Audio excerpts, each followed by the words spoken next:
Hey Eurovision fans, it's Tom coming to you from Dublin and back from the Eurovision analysis video. We've just finished the first day of rehearsals for Eurovision 2023. 9 of the countries in semi-final 1 had their first rehearsals behind closed doors, but we did get to see some pictures and some short clips. So we're going to go through all of them and have a look and see what we think. So let's kiki. So I was covering all the rehearsals today on Twitter. If you're not on there, give me a follow because I was doing live reactions to all the photos as they were released. So all we got was around 6 to 7 different photos.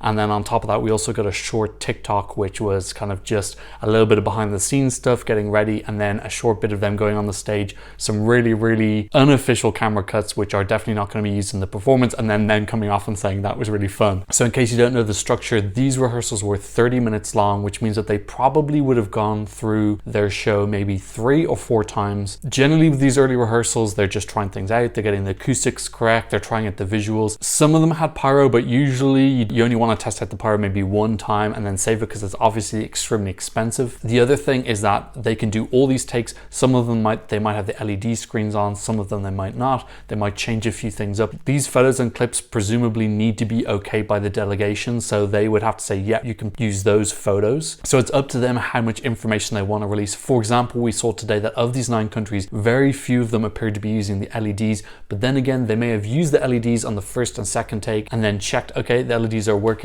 Let's do the third take with no LEDs because we want to keep them a secret, and then let's use those for the photo opportunities. They may not want to reveal all their secrets at once. So I'm seeing a lot of people talking about how LEDs are being underused this year. That could be one potential reason why. So all these photos I'm showing today are the ones published on the EBU, on the Eurovision website. So they are from the EBU, and the photographers are Sarah Louise Bennett, Chloe Hashimi and Corinne Cummings. So shout out to them. They did amazing work today. All the photos look really great. In any case, let's go through all the countries in order. First up was Norway, Alessandra. So first of all, this outfit, I think this looks really I like this upgrade. She's got a kind of gold crown headdress on, plus she's got a necklace. I think the outfit looks a little bit more regal, a bit more expensive. She's got this war green coloring, which I really like, and she's got the bodice, looks like it has a little bit more structure and detail on it. Yeah, I really like this staging. This looks like an upgraded version of Melody Grand Prix.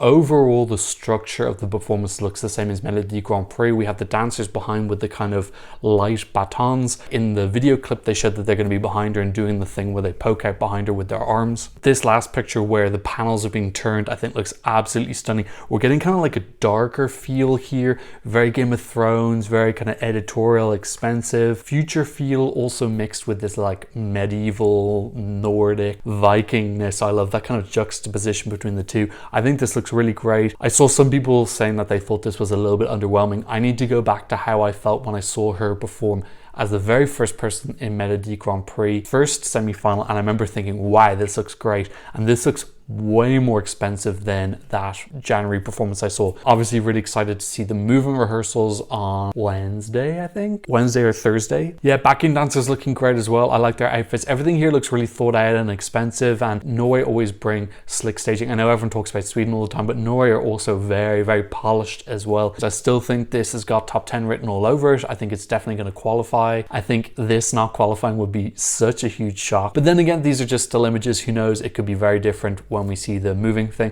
She did do her big note in the little music clip and it sounded really good. Vocals all sounded great. We don't need to worry about that. I'm not going to be showing the video clips just because, first of all, I don't want to get copyrighted by music, and second of all, I want to get this video out as soon as possible, so the less extra editing I have to do, the better. That's why I'm talking so quickly. Second of all, let's go to Malta, the busker. Again, some great images. I love this one here. This really reminds me of Dathi from 2021, 10 years, that kind of very fun, big, colorful graphics. This looks a little bit more retro. It's a bit more kind of like 80s, 90s feel, whereas Dathi was more like 8-bit computer game style. But yeah, we can see here in this picture as well, they've got the orange and yellow set where they're going to be sitting in the car, and then they're going to move to the sofa. Presumably we might get some of the on-screen graphics that we had in the Maltese national final as well. We've also got the picture where you can see Destiny here in the background, the cardboard cutouts that they had in the national final. So lots of cool things going on here. There's a costume reveal into a silver sweater, which I think is really cool. And also the saxophone changes from gold to silver. So this has got so many fun elements to it. Largely similar to the national final, but I can see like a couple of things have been upgraded, and they They've really taken advantage of the LEDs. One of the few people who showed us LEDs today, we don't know, some of the others may have them, but we know Malta does and they look great. I'm feeling a buzz about this. I think this is so televote friendly. Like jury wise, I think this wouldn't qualify with a jury, but I think televote wise, this can really do well. It's the running order that I'm still bothered about, the fact it's second, and also the fact it's in the semi-final. Like 9 people who performed today, I don't think anybody flopped. I think everything looked really great in general, like really expensive sharp imagery. The stage looks gorgeous, it's super clean. This is just such a competitive semi, it's pretty devastating. But it's nice to see Malta upgrading their staging. Generally, I think Malta downgraded a little bit. I didn't like Walk on Water. I thought Chameleon was a bit of a downgrade. I Am What I Am was just pretty basic. So it's nice to see them coming. I think this is better than what they had before they arrived. I still think this can potentially qualify. I didn't see any budge in the odds today, but I think maybe people are waiting to see the rest of the semi-final one. Obviously, it's kind of hard to make a decision on who's going to qualify when you haven't seen the rest of them yet. Okay, third up was Luke Black. Now, this was such a relief for me. You know, I love this song. I was really worried about this could be the shock qualifier this year, but this was my first wow of the day. This image of the white with the lotus that he's sleeping on and the kind of silhouettes of the zombie bots. I properly had a wow when I saw this. It looks really stunning. I love how stark it is. This kind of like dark, almost like pessimistic, nihilistic feel. Really gorgeous. I love these pearly whites that they've chosen, the color scheme, where it's like these pearls and grays and blues. It's very mystical and kind of like a dream, dark fantasy dream world. It looks like they're keeping mostly the same concept as before. We've got these 4 kind of radioactive bots who he's interacting with, and they have the pipes coming out of them. In the live blog, they were talking about how there is smoke, so I presume he's going to detach them. I don't know yet if they're going to have the background with the Megatron, with the HP going down. That might have been cut, I'm not sure. But I love his outfit here. Every single item of clothing looks upgraded. His t-shirt looks upgraded, the boots, the trousers, everything looks more tailored and detailed and polished. So like, this is just a total upgrade for me. I'm really excited to see. Actually, I'm looking at this last image and it does look like there's going to be Megatron. So again, I think some of the delegations are holding back their secret sauce on the big thing because they want the hype at the right time. They don't want to get the hype too early. You want to have the hype before the semi-final starts because then everyone's going to be talking about you. But yeah, I felt much more relaxed after seeing this. I'm more relaxed that he is going to qualify. Okay, fourth up we have Latvia, Southern Lights and Aya. Now, I absolutely love this image here. These gorgeous ambers kind of melting into black. So they've gone for a very different color palette feel than everyone else. Like Luke Black has these kind of pearls and blues. The busker is just like a color explosion. And then Alessandra's kind of got these dark greens. But Latvia bring this more like kind of warm fire feeling. This one's kind of hard to call now. They are bringing some of the big lights that they had in Supernova, which with the camera cuts in Supernova looked absolutely gorgeous. I think this is all going to come down to what camera cuts they've chosen. So these photos don't really give us the information that we need. We need to see what the close-ups are like. What are the little tableaus we're giving? If we're getting some close-up of Andres, who's the lead singer, and then kind of almost in the background we have these small people doing the kind of thing that they were doing in the national final, that could look super cool. And this is one of the things I was saying, is that if Latvia have these wow visual moments that are totally different, this feeling of like sultriness and solitude and really introspective and vulnerable, that's really going to make them stand out from everybody else. So for me, this comes down to what are those camera cuts. We're going to have to wait until the live rehearsal, which I'll be able to see again. I think it's next Thursday. So yeah, I don't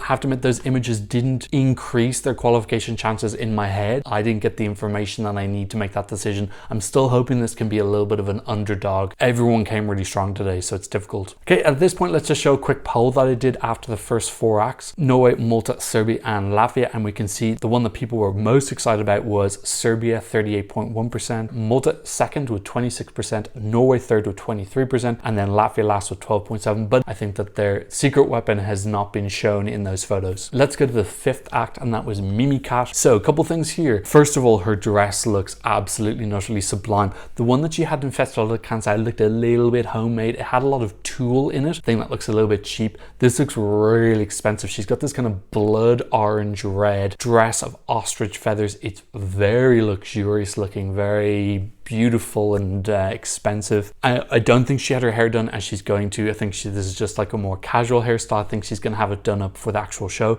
We've got the 4 dancers who are in a similar blood orange red. The sofa's gone.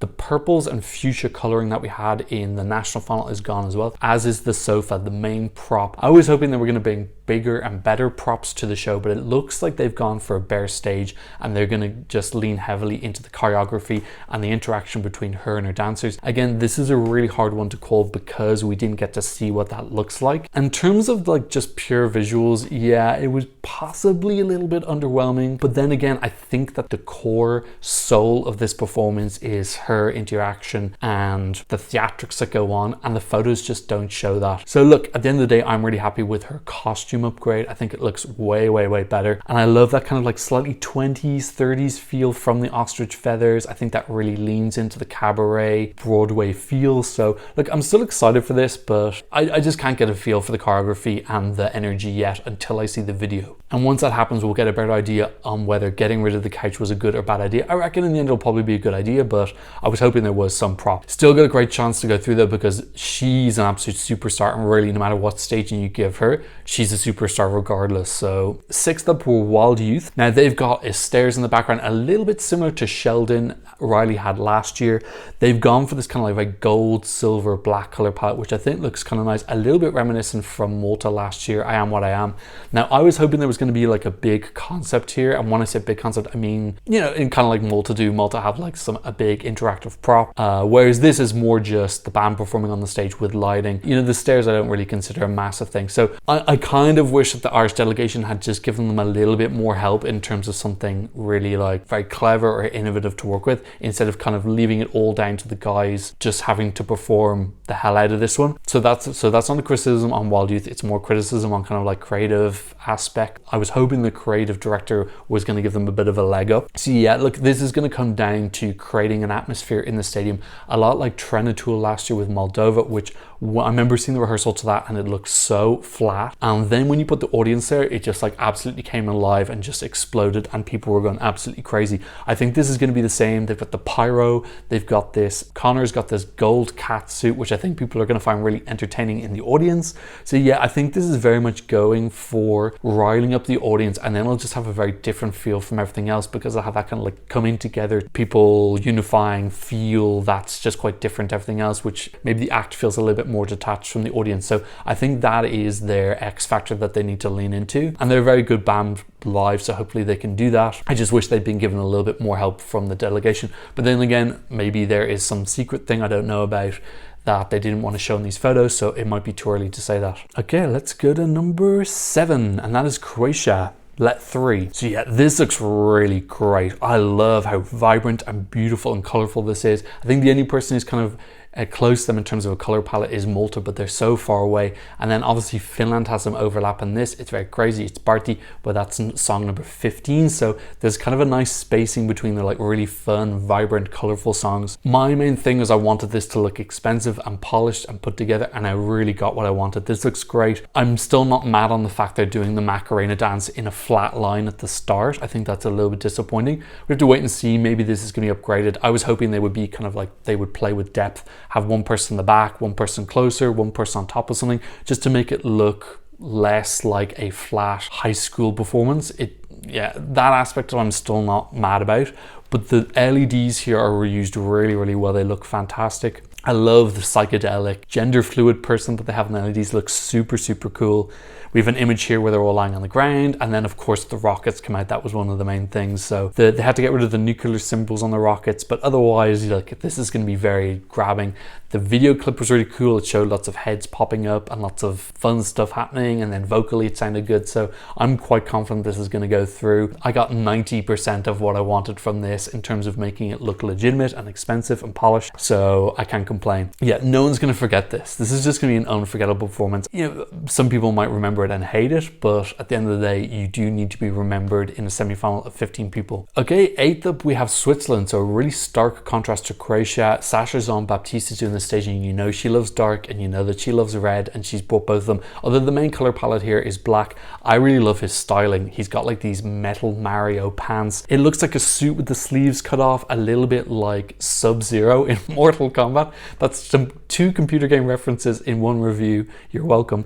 He's also got these like they look like PVC bands. They actually look like TheraBands, which are like rehabilitation bands that you can pull. It looks like a black PVC that are wrapped around him. We saw that with Andre in 2006 for Armenia, and I think Sertab Erener had a version of that when she won in 2003. I think that was more her holding ropes though, as opposed to them being wrapped around her. But yeah, I think this looks really cool. I like how they've kind of adapted a ballad for a televote. They've added in the 4 dancers who are doing this kind of like entertaining thing with him to give it a little bit more dynamism and give the performance a little bit more of a story, because I think they're probably worried that if they go too like Marius Bear last year, which got 0 points with the televote, that they might lose people. So they're trying to make this a little bit more fun and entertaining so that it gets into the final. I have to admit, this is probably of the all today my biggest surprise out of everyone. I was like really pleasantly surprised in how they converted it. I think it looks really luxe and expensive. It also looks like it's gonna be an entertaining show. He's a great performer. I believe he's gonna do some dancing, so we have to see what that looks like. But overall, like, this is one of the ones I'm hyped about the most. Okay, so 9th up was meant to be Noah Corell. I'm not entirely sure what happened here. I think I saw some people talking about how there was like a parade or something in Israel and it needed to be cancelled. I'm not sure that it was some holiday in Israel. I'm sorry, I don't have all the information. If you are from Israel or you know, please leave it in the comment section down below. And if you have the right information, I will pin your comment so people can read it. But yeah, I'm not sure why. Perhaps there was some reason she can't perform. It's disrespectful culturally, or could also be they just wanted to keep what they have under wraps. I think that's also potentially it as well. I still think that Israel are going to come with a huge wow stage show, so I wouldn't be surprised if they're trying to keep it a secret as long as possible. Plus, because Noah is such an incredible professional, she probably doesn't even need to rehearse that much. Like, I'd say she's so good at just going on the stage and she can just get it first time because she's like really experienced. Yeah, who knows what the reason is. That's just me hypothesizing. That is not definitely what happened, but yeah, I wouldn't be surprised if that was part of the reason. So because Noah Corell didn't perform, next up was Moldova, Pasha Parfene. I really like this again. This has got a real different feel to it, very mystical, fantasy. They've got the same feel that they had in the music video where everything looked really editorial. They've changed the horns on the ladies to like a unihorn, which I really like. This image of the 2 girls beside each other having a slightly saucy moment, and the 2 horns kind of almost make like a little moon or heart, is really cool. That's such a great strong image. And then we've also got this image where they've got their hands over his eyes. Just really striking. Moldova really knows how to work a televote, and I don't think this will be any different. This looks really expensive, really chic. The national final looked kind of budget and cheap, but I think that was more the constraints of the broadcaster. When they don't have those constraints, this just looks really fantastic. And you know, they've got this shaman, ritualistic, druid feel. His styling looks even more expensive. He's barefoot now. He's got more kind of necklaces on. You can see his torso. Just everything looks really put together. We also got to look at Pan as well. Pan's outfit looks fantastic. The flautist. So yeah, this just looks really great. It's got a very different feel from everything else. More earthy, more timeless, more fantasy. So yeah, I think this is going to do really great. Last up, we had Lorraine. A lot of anticipation over what she had today. I thought these photos looked really great, really beautiful, and nice kind of editing down of what they had in Melfest. Obviously, she's not able to hang it from the ceiling because it's 1.8 tons. I'm not sure what the logistics of it are now, because it does still look like there's something above her. Maybe it's just hanging, but it's much lighter or something. I'm not sure. But yeah, this looks really great. It's obviously just a smaller version of the sandwich press. I think they can get around that by just doing some close camera cuts. If they just go closer, you won't see the edges of it. So it'll pretty much look the same as Melfest. We're gonna have a little bit of smoke as well, and the LEDs on the back. This still has the same mystical, fantasy, science fiction Dune feel that Melfest had. So I think they've done a really good job at keeping that essence. That was the main task that they had to do. So yeah, I've seen some people saying that they think this looks bad. I think this looks fine. Given the constraints that they had, I think this is a really good adaptation from Melfest. So I feel like she's largely in the same position that she was in before. And you know, she's a superstar as well. So she's a little bit like Mimi Katz. She's kind of going to make anything work. But yeah, obviously it's nice that she's got this super cool staging with her as well. So yeah, I'm happy for her. This staging's got a real wow factor in the same way that Sergei Lazarev did in 2016. Yeah, like I don't mind the smaller box. I don't think it makes it look worse. You know, the box before, yeah, you could do some slightly different cuts. You had a little bit more flexibility in what you could show. This, you just need to be a little bit more smart about what you don't want the box to look small, but that's really easy to do. Just make sure you're not looking down on it or any kind of angles that just make it look too weird. One of the things we see with Melfest every single year is how excellent the production is in choosing their camera angles with every single act, not just Lorraine, with all 28. And that's one of the things I really enjoy about Melfest is even if I don't like the songs, I think the production is like absolute top notch. Those producers are really going to know how to make this look great on screen. So unfortunately, Lorraine's clip is still not up. Everyone else, I've seen their clip. She's the only one I haven't seen yet, but I want to get this video up and edited as soon as possible. So unfortunately, I haven't seen that. If there is any extra information on that, I'll leave it in a pinned comment. But overall, I think everything looked really, really great today. All the staging looks really beautiful and pretty. I'm so excited for this first show. I think it's going to look really, really great. No massive change in the odds. I actually took the odds this morning and then I looked at them at the end, and I Coruscant from Mimikat had moved up a tiny bit. She was still in the same position, but her odds had improved a tiny bit. But yeah, no massive changes. I think people are waiting to see more of them. Really looking forward to tomorrow where we'll see the rest of semi-final 1. We're going to see Azerbaijan, Czech Republic, Netherlands and Finland, and then presumably we'll see the start of semi-final 2. I imagine Denmark, maybe Armenia, and maybe Romania. So yeah, lots of really exciting stuff to see tomorrow as well. I'm going to keep covering it. Make sure you follow me on Twitter because that is where I'll be live tweeting my reactions to all of the songs once we get to see the official photos. Leave a comment down below letting me know who did you think was the biggest grower for the day. Did anyone kind of like have a little bit of a mini flop? Keep in mind that we're only getting to see a small snippet, so don't think that anyone is completely out. We'll get more information when we see the live video rehearsals. If you want to watch some more analysis videos, I will leave them for you here. Don't forget to give me a thumbs up, and thanks so much for watching. See you in another Eurovision analysis video very, very soon. Goodbye.